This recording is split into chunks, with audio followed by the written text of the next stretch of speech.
My name is Ethan Miles, and for the last 5 years, I've lived in a small, picture-perfect neighborhood where the lawns are trimmed, the fences are white, and the smiles are fake. When I bought my home, what sold me wasn't the porch or the kitchen. It was the giant oak tree in the front yard. It was older than the house itself, maybe 100 years old, its branches spreading wide like arms protecting everything beneath. Every morning, I'd sit under it with coffee. Every summer, it shaded my kids as they played. It wasn't just a tree, it was part of our family. But to the HOA, it was an obstruction.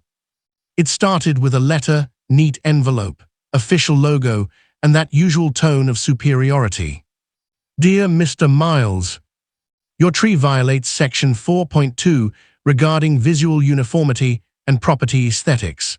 Please remove it within 14 days or face a fine of $1,500.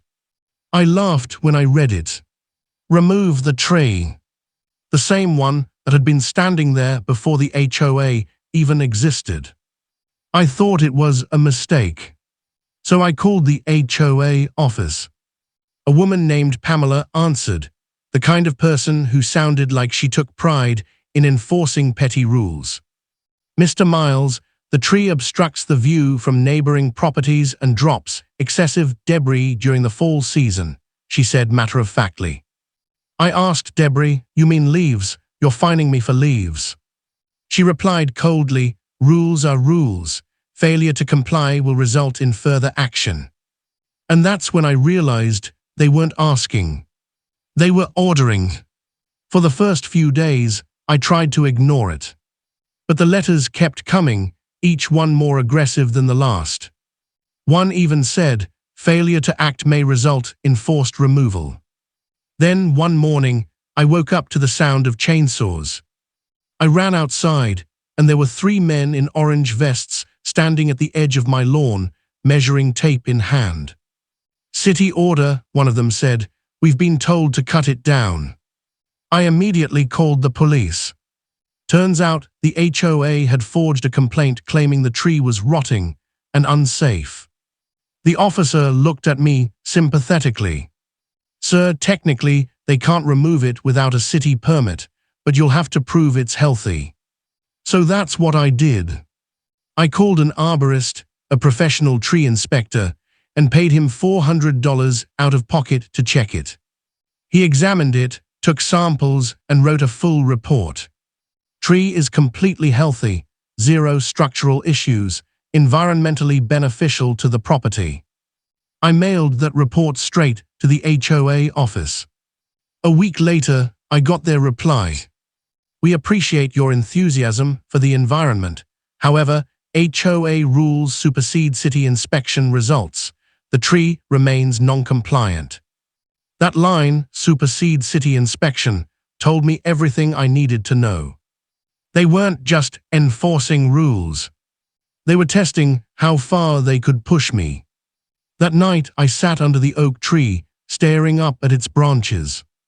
And I thought, if they wanted to make this personal, I'd make it unforgettable. So I spent the next week preparing. First, I researched local environmental regulations. Turns out, our county had a Tree Preservation Act. Any tree older than 50 years could be classified as heritage, meaning it couldn't be removed without government approval. I submitted the paperwork immediately. The process took 2 weeks, and while I waited, the HOA kept sending me threats. Pamela even left a voicemail saying, "You're delaying the inevitable, Mr. Miles. The board has authority over neighborhood consistency." When the final approval came through, I almost laughed out loud. Because now, not only was my oak tree protected by law, but cutting it down would result in criminal charges. But I wasn't done. If they wanted uniformity, I'd give them unity, just not the kind they wanted. I built a small circular bench around the trunk. Then, with some help from neighbors who were secretly just as tired of the HOA as I was, we added fairy lights, a bird feeder, and a small wooden sign that read, "The heart of oak community gathering spot. Every evening, people would come sit under the tree.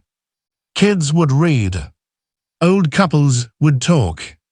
Even strangers started leaving little notes tied to the branches, messages of hope, gratitude, and memories. Within a month, that tree had become the soul of the neighborhood. Then, of course, Pamela came storming in. One afternoon, she showed up with her clipboard and fake smile. "Mr. Miles," she said, "this installation is not approved. It violates HOA landscaping policy." I said calmly, "Actually, it's not an installation. It's a public art piece dedicated to environmental preservation. And as of this letter," I handed her the document, "the oak tree is officially registered under the County Heritage Act." Her smile disappeared. "You can't be serious," she muttered. "Oh, I'm very serious," I said. "In fact, any attempt to modify or remove this tree without county approval is considered environmental vandalism." Her eyes widened because she knew exactly what that meant. 2 days later, every neighbor received a notice from the HOA saying the tree issue had been resolved. But it was too late. The story spread through the whole town, and then the local paper ran a piece titled, "HOA tried to remove a family's tree. They turned it into a symbol of unity." People from nearby communities started visiting just to see it. They called it the oak that beat the board. Now, every year on Earth Day, we hold a small event under that tree. Kids hang handmade ornaments, families bring picnics, and we tell the story of how one stubborn oak outlasted 100 petty rules. Pamela still lives here, still walks her rounds with her clipboard. But she never looks at the tree anymore. Because she knows she lost. Not to me, but to something bigger.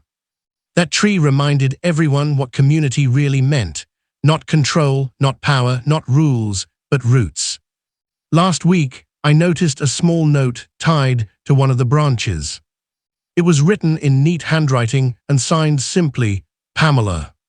It said, "Thank you for saving the tree.